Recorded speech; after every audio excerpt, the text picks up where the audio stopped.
Welcome back to a page from history. It is just 15 years since the launch of Hotmail, an event that ushered in the era of webmail. We can't now imagine a world where we don't have access to emails everywhere. Madhavan, let's try to understand the economics of emails. What's the business model? Where does the money come from? Well, let's go back to where the money came from before the web-based email. Before that, it was more like a private courier service. That you pay the courier, it's a service, they take your file from one place to the other. Therefore, it became very simple. No, you paid for the internet time, and along with that, you got so you paid for the combination of for the computer facilities, and it was a service, and it was a shared service, you can say. But the sharing did not have any complication. It was simple as 100 people loading something to a courier. Right. If I may add to that, just a small thing. There was a time, even in India, when we would pay for the email on a per page basis. Right. I don't know how many people remember this, but one of the first services that was launched was Business India ran a email service called Access.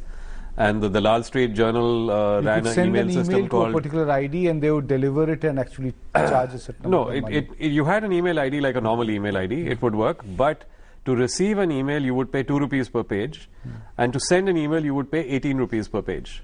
So, in today's context, if I were to pay 2 rupees per page for receiving email and half the email that I receive is spam, it would be a killer business model.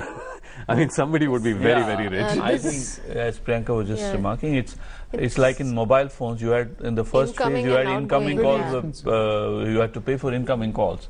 So, in the case of email, the important thing to remember is, before we go any further, is that value is always in the mind. So, earlier when people used to send telegrams, a 5-word telegram will cost about 10 rupees or so. When somebody offered to send you a page for 18 rupees, the page at 18 rupees looked very cheap to you. Right. Now people will not look at that.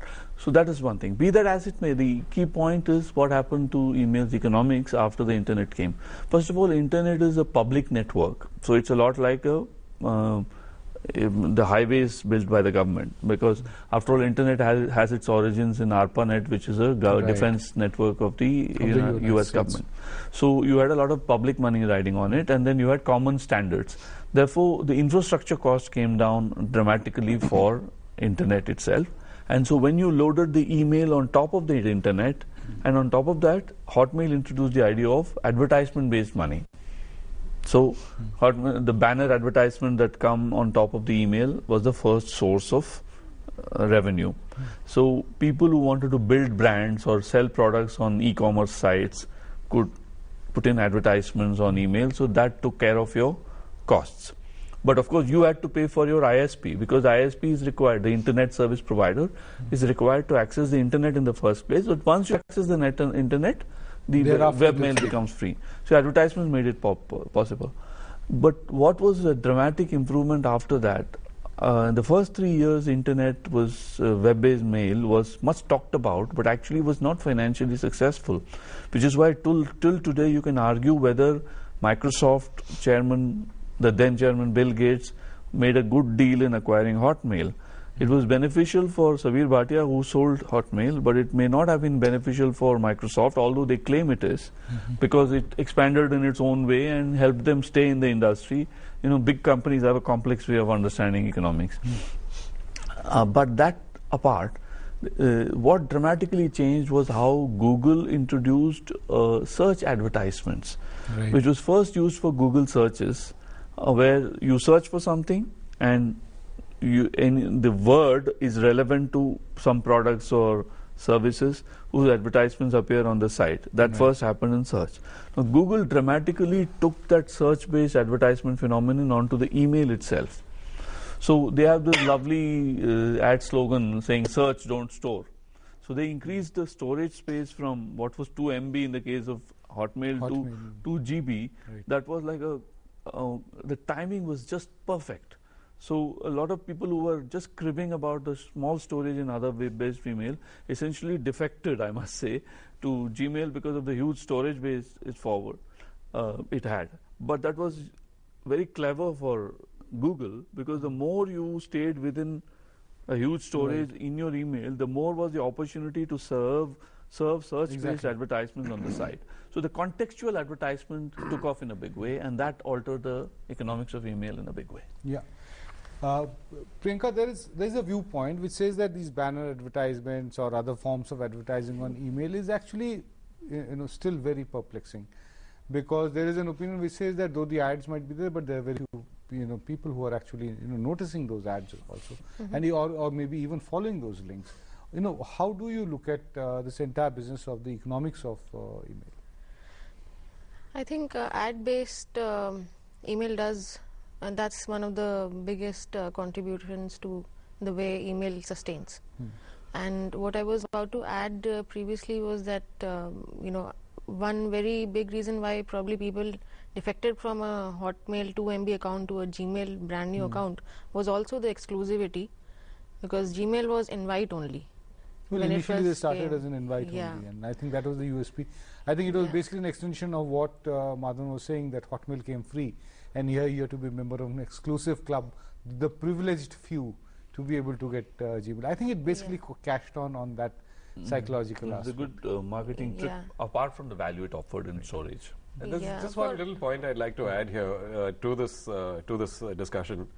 So while we look at advertising as one of the sources of revenue, it's actually two sources of revenue. I will take away the advertising from your page if you pay me money to subscribe for the email.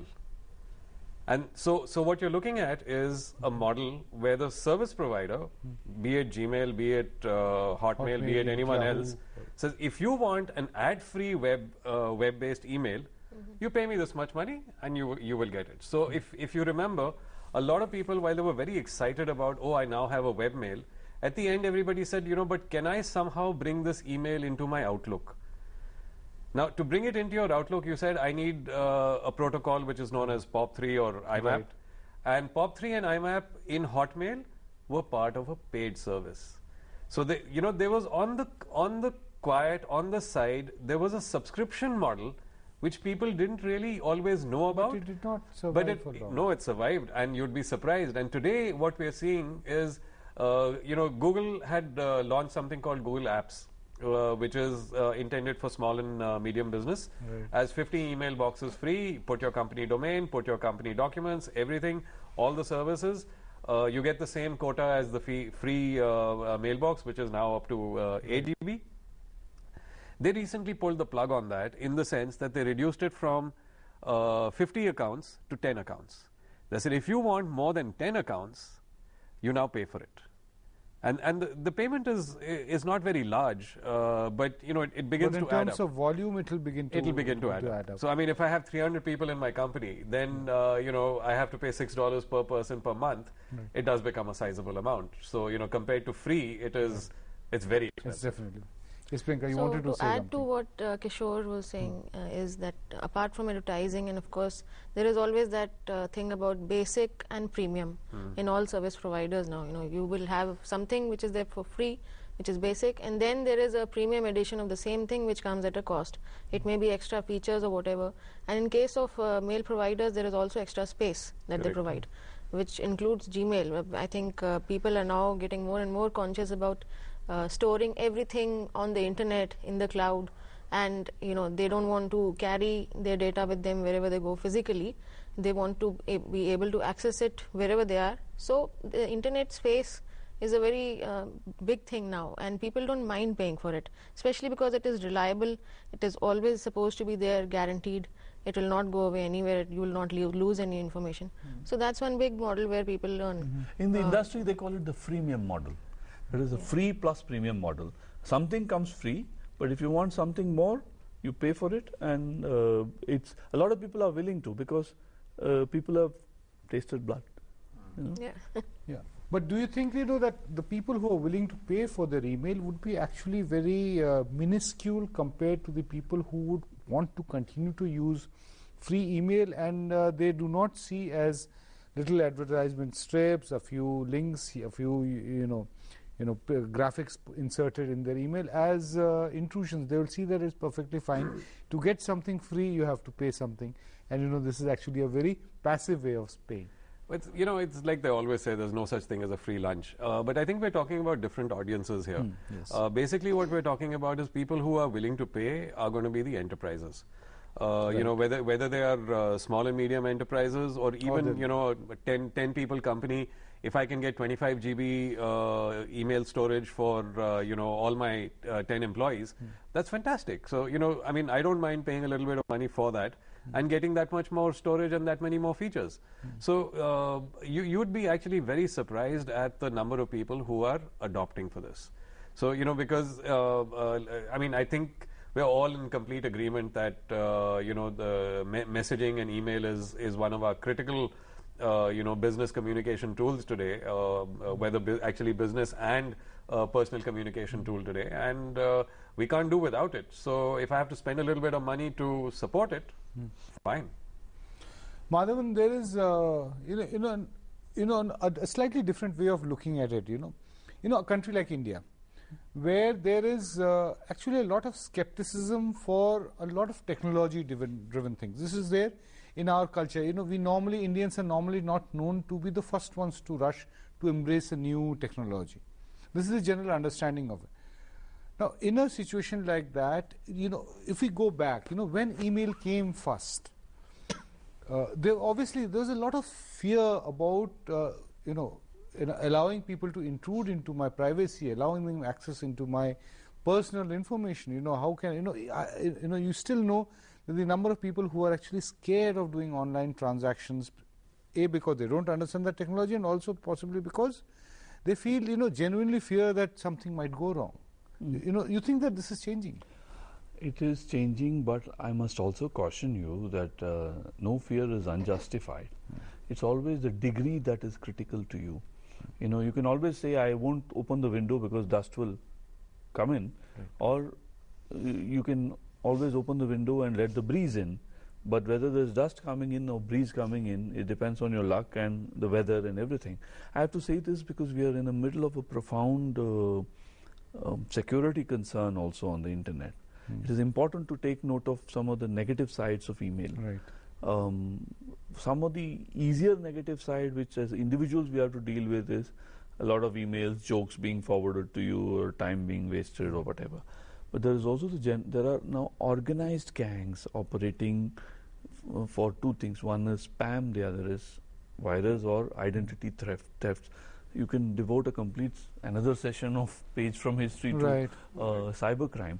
Last year I was in the US in the facilities of Symantec, which is the antivirus and internet security company. And the examples that were shown to me showed significant operations. There are people who will steal email addresses. There are people who will lure you into clicking on some link which triggers the stealing of email addresses from your system. There are people who will entice you to part with personal information by pretending it to be the some kind of an official form. Ways and ways of cybercrime. Even there are people fake emails coming in the name of RBI. So the important thing to remember, just one small point. It is like the real world. You are living in a house, somebody comes knocking in the door and say, I want to sell this little ointment to you. That could be a burglar, that could be a thief, or it could be somebody. But the caution has to be at you. You have made a very valid point, Madhavan. Unfortunately, it's time for us to take a little break. We'll come back and talk about these security aspects. The internet is one of the fastest changing fields. There is an opinion that emails are also on the way out. What does one make out of the fact that the use of emails among teenagers is on the decline in the world? We will talk about this when we return for a final segment. Do not go away.